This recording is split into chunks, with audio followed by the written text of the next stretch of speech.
अर्थ अधिक बढ़ जाए और बुद्धि शुद्ध ना हो तो पाप के सिवा कुछ नहीं होता है। रोज शराब पीना, रोज नए नए व्यभिचार करना, रोज पशु पक्षियों का मांस खाना, ये सब बढ़ जाता है। जिनकी बुद्धि में भगवान का आश्रय नहीं, जिनकी जिह्वा में भगवान का नाम नहीं, उनके अंदर राक्षसी बुद्धि आ जाती है। शिष्णोदर परायण, जबान में स्वाद के लिए जीवों का मांस खाना, जनेंद्री में रोज नए नए शरीर का भोग करना, शराब पीना, गंदे विचार रखना, क्या जीवन है। पूर्व पुण्य के अनुसार इस बार तुम धनी मानी हो गए हो, अब ऐसे नीच योनियों में जाओगे कि तुम्हें कोई जानेगा भी नहीं, सारी मनमानी तुम्हारी ठीक हो जाएगी। इसलिए कह रहे हैं कि आप क्रोध करो इस बात पर अपने ऊपर जो आपकी इंद्रियां आपको गलत मार्ग में ले जा रही। नहीं करूंगा, ज्यादा उद्दंडता करें, 2 दिन 3 दिन उपवास कर लो, ठीक हो जाएंगे। उपवास करने से रजोगुण तमोगुण शांत होता है और सतोगुण बढ़ने लगता है। जहां कभी किसी की इंद्रियां इतनी बलवत्ता दिखावें कि वो भ्रष्ट ही होने वाले, तत्काल उनको उपवास में ले आओ, भोजन बंद कर दो, 2 दिन 3 दिन 4 दिन अपने आप सही हो जाएंगे। तो द्वेष करो इस बात से, क्रोध करो इस बात से कि आपकी इंद्रियां जब गलत मार्ग में जाएं तो आप उनका सहयोग न देकर उनको धिक्कारिए, उनको दंड दीजिए। उपवास आदि उनका दंड है। वो जो मांग रहे हैं वो न देना और उनके विरुद्ध चलना, ये उनको दंड देना है। और जो मांग रहे हैं वो दे देना, उनके अनुकूल चलना, ये अपने आप को दंड देना है, दुर्गति में पहुंचा देना है। श्रीपाद कह रहे हैं सबके प्रति शरीर से, मन से, वाणी से प्रिय व्यवहार करो, मित्र जैसा व्यवहार करो। पशु पक्षियों को भी प्यार करो, पशु पक्षियों के प्रति ऐसा व्यवहार। पता नहीं कौन सा महात्मा है, किस रूप में आया हुआ है, सही कहते हैं आपको, कौन किस रूप में है बिल्कुल पता नहीं। ना जाने किस रूप में भगवान आ जाए और आपका स्वभाव है तिरस्कार करना, पशु पक्षियों को दुख देना, तो आप अपने भगवान को दुख देंगे, फिर आपको कौन रोक पाएगा दुख भोगने से। इसलिए न जाने किस रूप में भगवान हो। हमें एक पशु का स्पष्ट आशीर्वाद मिला, वो सही माने में नाम उसको क्या, लोमड़ी जैसी आकृति थी। तो वो रास्ते में परिक्रमा में हम 2 बजे रात्रि के लगाते थे, जैसे अभी 2 बजे निकलते हैं, ऐसे 2 बजे परिक्रमा में निकलते थे। अब अंधेरा कच्चा मार्ग, तो शायद कुत्तों ने उसको मृत तुल्य मान के छोड़ दिया था। ठीक परिक्रमा में पड़ी थी, जो ही देखा तो सांस चल रही थी। बैठ गए, रज में तो लेटी रहती, ऐसे ऐसे हाथ किया, क्योंकि बिल्कुल अश्मत। उसने आंख खोला, ऐसे राधा राधा राधा राधा, आंख शांत हो, अपार आनंद हृदय में, क्योंकि उसे भगवत प्राप्ति हो गई। वृंदावन की रज, राधा नाम, और तत्काल छूते ही शरीर को छूट जाना, भगवत अपार आनंद। कई दिन तक वो आनंद से उमकता रहा। एक पशु का आशीर्वाद मिल जाए तो भगवत प्राप्ति करा दे। वृंदावन के खगमृग पशु पंछियों की तो बात जाने दो, ये तो सब भगवत स्वरूप है। कहीं भी किसी पशु पक्षी को कष्ट ना दो। कैसे निर्दयी हृदय के राक्षस हैं, पशु पक्षियों को काटते हैं, रांधते हैं, खाते हैं। इनकी दुर्गति नहीं होगी। ये अपने को क्या समझ रहे हैं, काल को अधीन किए हो। देखना आगे चलकर जीवन में, ना इस जीवन में तुम सुखी रहोगे और ना जीवन के बाद भी सुखी रहोगे। नहीं, जो जीवों का द्रोह करने वाला है वो कभी सुखी नहीं हो सकता। कहते हैं, तर्क रख देते हैं कि भगवान ने बनाया इसीलिए अगर हम खाएंगे नहीं तो इस सृष्टि बढ़ जाएगी। नहीं नहीं, इस सृष्टि का शासन 3 प्रकार से भगवान करते हैं। सृजन करते हैं, पालन करते हैं, और वही इसका अपने आप में लय कर लेते हैं। अलग अलग विधान भगवान ने बनाए हैं। ऐसे पशु बनाए हैं जो पशुओं को खा जाते हैं, ऐसे पक्षी बनाए हैं जो पक्षियों को खा जाते हैं। जैसे बाज है, पक्षियों को खा जाता है, बाज को काल भगवान मार देते हैं। ये क्रम उनका। तुम पाप क्यों कर रहे हो? तुम मनुष्य हो, मनुष्य के लिए उचित नहीं। जो जिस योनि में है, उस अपनी योनि के अधिकार अनुसार यदि वो क्रियाएं उससे हो, उसको पाप नहीं लगता। जैसे जबरदस्ती बलात् पशुओं को हिंसा करके खाता है सिंह, तो सिंह को पाप थोड़ी लगता है। जैसे हम तरबूज पाते हैं तो हमको कोई पाप थोड़ी लगता है, ऐसे सिंह को पशु हिंसा करके खाने में कोई पाप नहीं। जैसे गरुड़ को सांप खाने में कोई पाप नहीं, चाहे जितना विषधर फणधारी हो, क्योंकि उसका विधान बनाया गया है, कानून है ऐसा। जिसके लिए जो निर्धारित, जीव बिना जीवे नहीं। मूली है, गाजर है, गेहूं है, धान है, दाल है, ये सब पौधों में प्रकट हुआ है, ये सब जीवान्न है और उनके अंदर जीव है, क्योंकि जब हम वो पाते हैं तो वही सप्तम धातु बनती और वही जब मैथुन क्रिया होती, सप्तम धातु स्त्री के गर्भ में जाती तो वही जीव इस बालिका या बालक के रूप में उत्पन्न होता है, पुत्र या पुत्री के। तो उस अन्न में है ना जीवात्मा। हम बिना जीव के जी नहीं सकते, लेकिन निर्धारित किया गया है कौन जीव किस अंश से किसका भक्षण करे, अन्यथा उसके लिए फिर अपराध है। तो शरीर से, मन से, वाणी से हमारा सबके प्रति प्रिय, हितकर, मित्रवत व्यवहार हो। संपूर्ण स्त्रियों में माता के समान परम पवित्र भाव हो। चराचर जगत में किसी के प्रति भी हमारा द्वेष नहीं है। हमारा द्वेष हमारी इंद्रियों के प्रति है। जो हमारी इंद्रियां हमें गलत मार्ग में ले जाती हैं, हम उन पर शासन करें, उनको जलाएं, तप के द्वारा, व्रत के द्वारा, भजन के द्वारा उनको संयम में लाएं। शरीर, मन, वाणी से किसी भी जीव को हम कष्ट ना दें, किसी भी जीव को हम दुख ना दें। राधा पद नक्षचंद्र कांचित लता वृक्षे चकोरश्चरन् वृंदा विपिने भवानी सकल प्राणिस्व मात्रवत।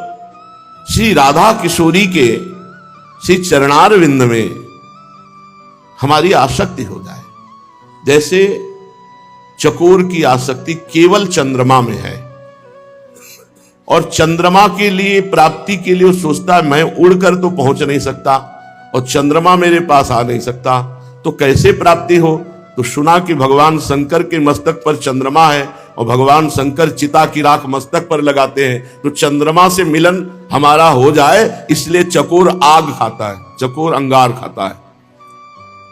लागी लगन छूटे नहीं, जीभ चोच बर जाए, मीठो कहा अंगार में जाए चकोर चबाए। और वो इसलिए खाता है कि मैं भस्म हो जाऊं, और कभी भगवान शिव हमारी शरीर की भस्म को मस्तक पे लगा लेंगे तो हम अपने प्रीतम चंद्रमा से मिल जाएंगे। हम ऐसे प्यार करें लाडली जू के श्री चरण नख कांति से। श्री प्रियाजू के चरण नख की कांति करोड़ों चंद्रमाओं को हे करने वाली है। हमारा चित्त चकोर की भांति श्री प्रियाजू के चरणों से प्रेम करे और समस्त विश्व के प्राणियों के प्रति माता जैसा वात्सल्य रखे। जैसे मां अपने बच्चों से प्यार करती, ऐसे पशु पक्षी सबसे हम अपने वात्सल्य भाव कैसे उसको दुलार करें।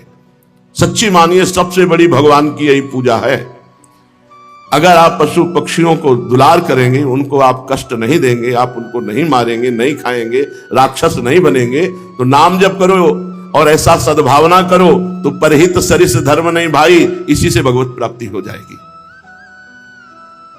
पीयूष द्रवसार वृष्टिभिरिव ब्रह्मामृतौघैरिव प्रालेयांशु मरीचिवीचिभिरिव स्व सिंधुपातैरिव तीव्रोदार रसासवरिव लसत्कर्पूर पूरैरिवा पूर्णामे मतिरस्तु जीवन तया वृंदाटवी सेविनः।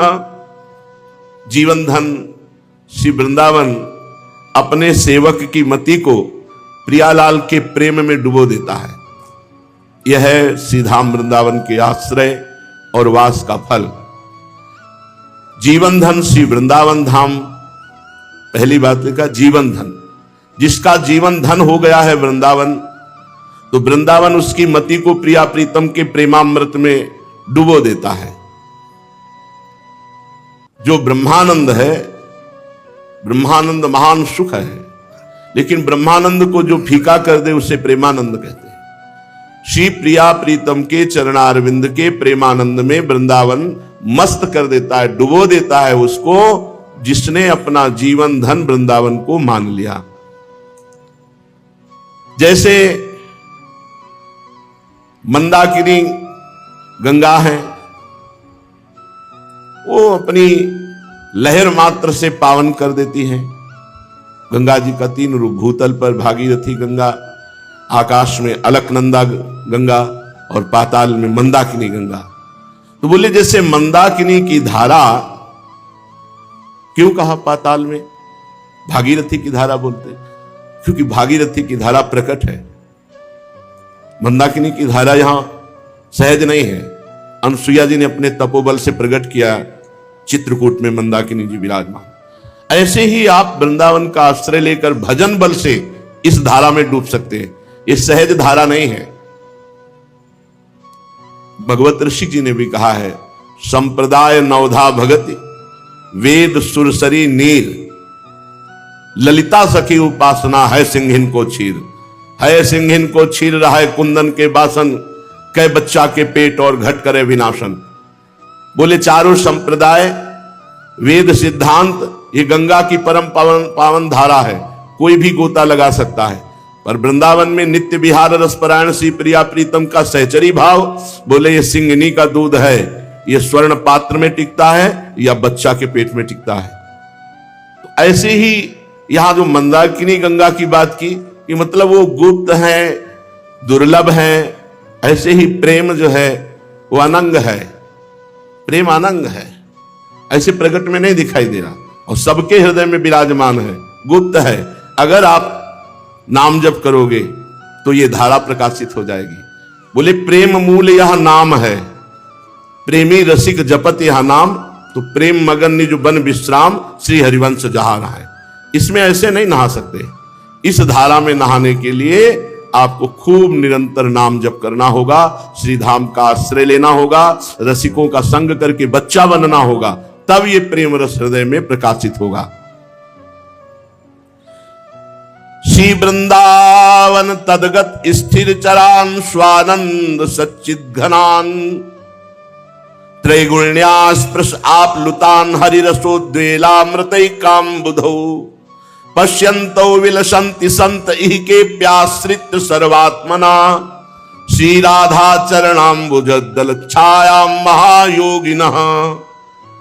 श्रीधाम वृंदावन में जब स्थावर, ये वृक्ष आदि, पशु पक्षी आदि, बाहर से आकर वृंदावन में कोई वृक्ष लता लगा दी जाए, कोई पशु पक्षी आ जाए, तो वृंदावन उसे सच्चिदानंद रूप प्रदान कर देता है। क्या साधना की वृक्ष ने, क्या साधना की बाहर से आए हुए पक्षी ने? विश्वास करो इस बात पर। श्री वृंदावन तदगत स्थिर चरान स्वानंद सच्चिद घनान। तो आप जब मनुष्य शरीर में वृंदावन वास करेंगे तो आपको सच्चिदानंद रूप की प्राप्ति नहीं हो जाएगी क्या? जब पशु पक्षियों को, जड़ वृक्षों को भी सच्चिदानंद घन रूप प्रदान कर देता है वृंदावन, जो वृंदावन की इस भूमि में स्थित हो गया, चाहे वो पशु पक्षी हो चाहे लता हो, वो सच्चिदानंद रूप को प्राप्त हो जाता है, तो तुम तो मनुष्य शरीर से वृंदावन प्राप्त किए हो, विश्वास करो तुमको निश्चित सच्चिदानंद रूप की प्राप्ति होगी। ये त्रिगुणमय जो माया समुद्र है, ये तुम्हें अब डुबो नहीं पाएगा। तुमने वृंदावन का आश्रय ले लिया, तुमने वृंदावन का वास स्वीकार कर लिया, तो त्रिगुण मायामय ये समुद्र तुम्हें नहीं डुबा सकता। अब तुम्हें डुबाएगा, जरूर डुबाएगा, पर वो हरिरस प्रेम उच्छलित समुद्र डुबाएगा, त्रिगुण में माया में समुद्र नहीं डुबाएगा। हरिरस, हरिरसोद्वेलामृतैकाम बुधौ, हरिरस अमृत समुद्र, प्रेमामृत, प्रिया प्रीतम का प्रेम रस तुम्हें डुबाएगा वृंदावन के आश्रय से। अब तुम्हें माया में समुद्र नहीं डुबा सकता। और कह रहे पश्यंतो विलसन्ति संत इह के प्याश्रित सर्वात्मना। कोई बिरला ही संत ऐसा होता है जो वृंदावन का आश्रित और प्रिया प्रीतम को देखने के लिए व्याकुल है। वो महायोगी श्री राधा चरणाम्बुज दल की छाया का सर्वभाव से आश्रय लेकर कभी वृंदावन को नहीं छोड़ता, तो प्रिया प्रीतम का साक्षात्कार पा जाता है वृंदावन की कृपा से, रजरानी की कृपा से।